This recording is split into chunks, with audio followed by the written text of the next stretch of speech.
This is the SD Strike Freedom Gundam. SD stands for Super Deformed, so this is the SD version of the Strike Freedom from Mobile Suit Gundam, Seed Destiny.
This kit comes with 5 runners.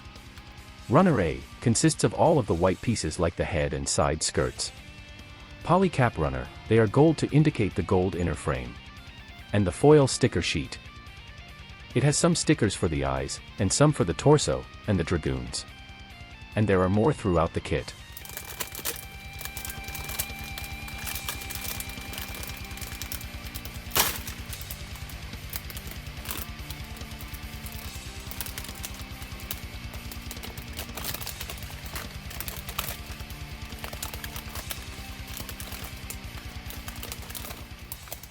Runner B is a dark navy blue color. It has the torso and the Super Dragoon wing pieces. Runner C1, chin, and eye, piece. It has a nice red color. Runner C2, both of the feet, blue color.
When you are using a part separator, don't twist it when you are trying to separate a part. Instead, move it up and down, because it can dent the plastic. I will try to show you here. It is difficult to see, but it is on the Vulcan on the side of the head. It is on a really small spot. It's not that much of a problem for me. My situation isn't too bad, but sometimes, it can be worse if you are not careful. This is the completed build without any accent panel line, or the included stickers. I didn't do the finishing touches yet, but I will do those later. This kit will turn out pretty good once you do the extra stuff. Right now it's missing lots of color. That's why I recommend to put a little extra work into it. And at the end, you will have a pretty decent kit. I will show you what I will use to detail the kit now. Foil sticker sheet. Tamiya panel line accent color black. Mineral spirits. Cotton swabs, a napkin or paper towel, and the kit.